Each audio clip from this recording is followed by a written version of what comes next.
The world is falling apart when it comes to making peace. That's according to the UN's Deputy High Commissioner for Refugees.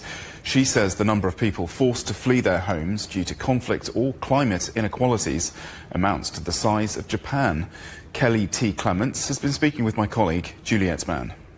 The Middle East is obviously a huge hotspot now. If there's any hope in the world, there will be a ceasefire that actually is something that's sustainable. Hostages released, people able to go back, to be able to rebuild and so on. UNHCR does not operate in Gaza, but the impacts of Gaza on the rest of the region are profound. We saw, for example, what happened in Lebanon with more than 1 million people that were displaced inside the country.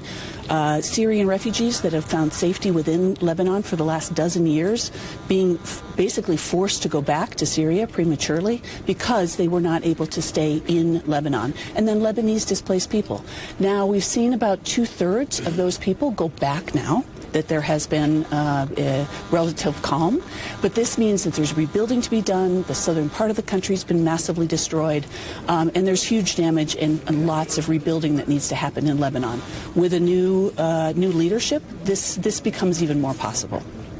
I want to talk about the latest UNHCR figures on the number of people that have been forced from their homes it makes for pretty grim reading, doesn't it? Over 120 million displaced. The total number of refugees has tripled in the last decade. What's going on? All kinds of reasons. Really, the world is falling apart when it comes to making peace. Over 120 million, or closer to 123 million now, are forced to flee their homes because of conflict, climate, inequalities, but it is forced to flee, basically. They don't have another choice. It's persecution.